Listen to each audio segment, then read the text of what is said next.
I just had lunch, so I am suddenly quite tired, but that's okay. Hello, my little filmer dudes. My name is Ivan Montero, and thank you for joining me in my journey to watch every movie ever created. Not really, but we are gonna get close. No spoilies for my own video, but January was a little bit of a bumpy ride. At least in terms of movies. Series, it was pretty alright. However, movies, there was a little bit of a hit or miss depending on your style of enjoyment. However, I saw 7 2024 movies that debuted in January, some on streaming, some in the movie theaters, and I'm here, we're here to rank them. Coming in at number 7 is Lift on Netflix, directed by F. Gary Gray, which messes with my dyslexia, and stars Kevin Hart, Gugu Mbatha-Raw, and Sam Worthington. Lift follows a master thief and his Interpol agent ex-girlfriend who team up to steal $50 million in gold bullion being transported on an A380 passenger flight. The entire time, Kevin Hart is trying his best to, I think, act and do this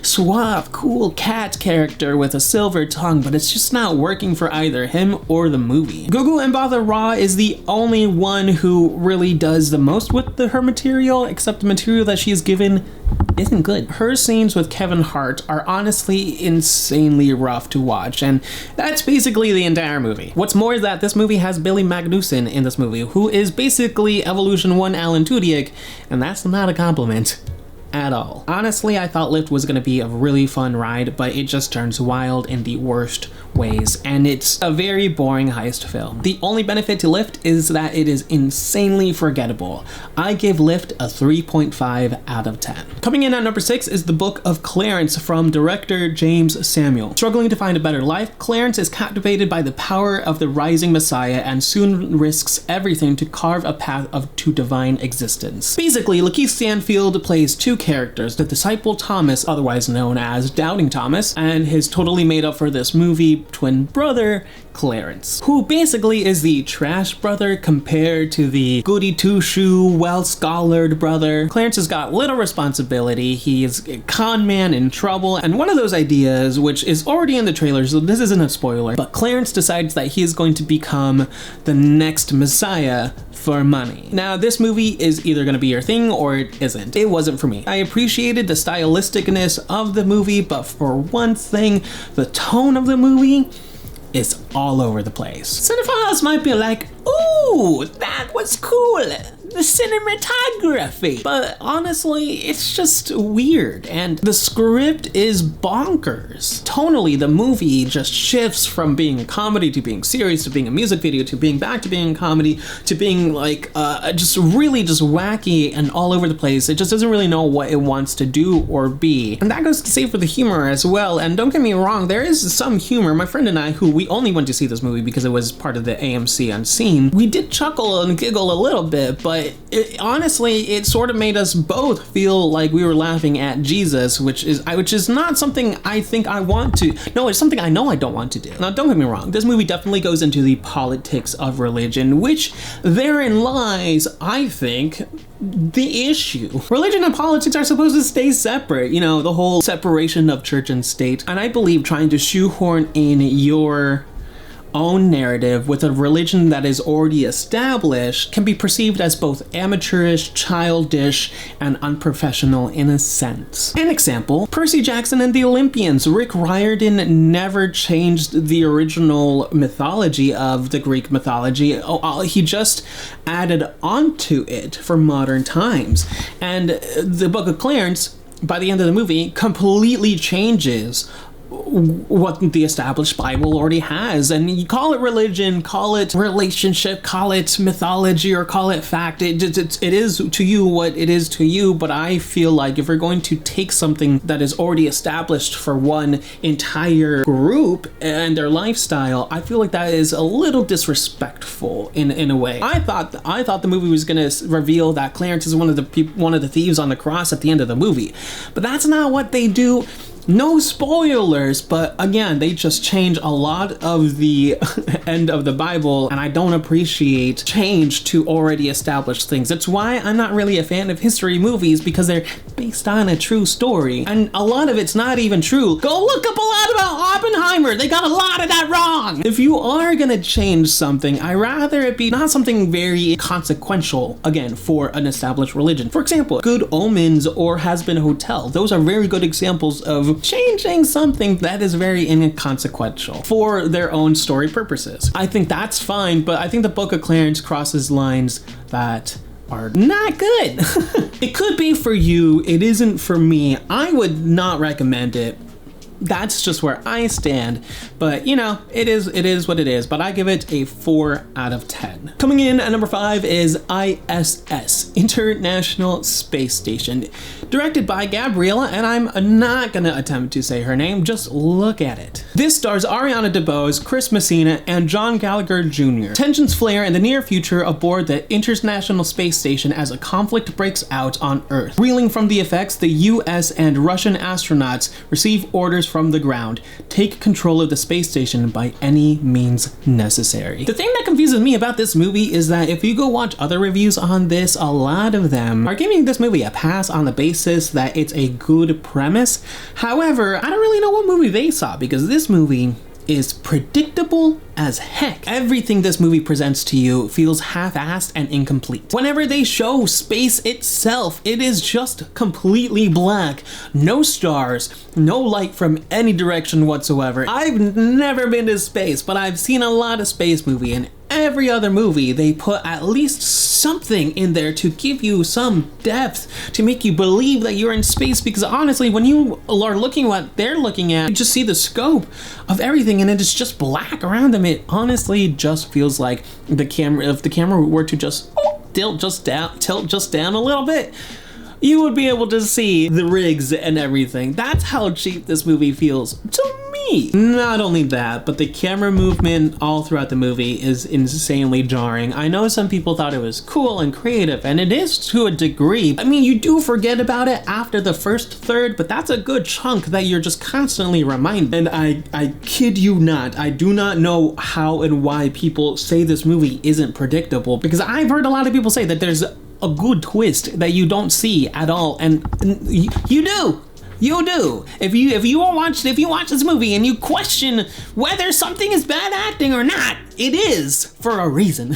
And then it doesn't get better from there. I'm just letting you know. None of the acting is that good in this movie. And I feel most bad for Ariana DeBose, because first Wish, then this, and then Argyle, which I only mentioned because her role is insanely tiny. That it blows my mind. I love Ariana DeBose, but this was not her finest work at all. Unfortunately, ISS does get a 5.5 out of 10 for me. Coming in at number 4 is Self-Reliance, directed and written by Jake Johnson, starring also Jake Johnson and Anna Kendrick, with a cameo from Andy Samberg. I had first seen the trailer last summer in 2023 in the movie theaters, and then when I tried to look up a trailer online, there was none. It was almost as if AMC itself wanted to gaslight me into thinking this movie existed, because the release date I was given was September. I believe it was September 14th. But guess what? Come September 14th, no movie on Hulu. Where was it? The internet told me it was going to be released in November. So I said, okay, that's fine. Come November, where's the movie? Nobody freaking knows. Then, so suddenly, a couple weeks into December, they announced, okay, this movie is gonna come out next year. And I'm like, what the hell? And so it did get a 1-day limited release in movie theaters, and I said, no, I'm not doing that. And then it finally came out onto Hulu a week later, and by that point, I had already lost interest in this movie entirely, because I just wanted to watch the movie, man. It was a very good premise. I said, Anna Kendrick and Jake Johnson, I'm there. And then I saw it. And it's just okay. It does have twinges of some humor, some action, and quite a bit of the rom-comness, but it doesn't really really lean into any of those quite heavily. And I think that's his first downfall, is that instead of picking one main lane and then dragging a couple, sub lanes with it, it just never really knew what it wanted to do. So by the time it did switch lanes, it just felt almost unsatisfactory by the time you get to the end. But be warned, this movie is not an action movie. This movie barely has any action at all, actually. I was waiting for action to arrive and I never got it. So I think if I was not expecting it to be semi-action-y, I guess I would have a better time with it, but it's not an action movie at all. The poster is misleading and that trailer is misleading. It's not action. It's not. It's totally passable and it's totally watchable, and I think I maybe recommend it for dates. For me, the ending is really what is the speed bump for this movie, which is why I only give it a 7.2 out of 10. Again, it's passable. It's not bad. I think it's watchable, but it's just a movie. In number 3 is The Beekeeper, directed by David Ayer and starring Jason Statham, Josh Hutcherson, and Emmy Raver Lampone. Now listen, I haven't really seen John Wick yet, but I understand its basic premise, which if you don't know, I applaud you, because I have memes and pop culture references just pass me by all the time, somehow. And then I'm caught saying shit like, I thought YOLOs were those little chocolates with caramels inside them. John Wick's basic premise is that someone kills his dog and he goes on a revenge rampage. That's it! Past John Wick 1, no clue, no care. Yet. But let me tell you, I saw the inciting incident coming from miles away in The Beekeeper. And when it happened, I was like, this is John Wick! This is John Wick! For old people. This movie is insanely fun, but the dialogue physically hurts. I could not. The dialogue is just, it's really bad. It's really, really bad. And I am a dialogue and a character individual forward, and if the character choices are not going to be a little bit realistic, I'm not going to give you a pass. Of course, I'm just going to give Doc a lot of points from it. However, this movie is insanely fun with the action. It goes, and when it stops, it slows down. That's when you start suffering a little bit again because of the dialogue. But then when it quickly picks back up, and you're just like, whoa! The story is absolutely ridiculous. It doesn't fully exist. But again, you're just sitting there having an insanely fun time because of all the action. And, you go to these type of movies for that. You really don't go to see the story. But come on, man. At least make the dialogue somewhat digestible, because this... No! This movie is chock full of cheese shots, obvious mannequin doubles, and very unbelievable bullet outrunning. But once again, what an insane ride. I give The Beekeeper a 7.5 out of 10. In number 2 is Good Grief, directed by Dan Levy and written by Dan Levy. When his husband unexpectedly dies, Mark's world shatters, sending him and his 2 best friends on a soul-searching trip to Paris that reveals some hard truths they each needed to face. Here's the thing about Dan Levy. I love him. Dan Levy is basically me. His interests, his life story, his comedy, personality, etc. I feel as if Dan and I were meant to be best friends forever, for life, but fate's cruelty has us separated by birth, which I know is not the correct TV reference, but I needed to have a TV reference in there, as it's the only one I had. Point remains, Dan Levy has so much to tell, and after Schitt's Creek, he's struggled a little bit to find his footing. And I think he's kind of finding his style, and you're either gonna like his style or you're not gonna like his style. Good Grief, I feel as if many people are going to misconstrue as safe, like Dan Levy made safe directorial choices.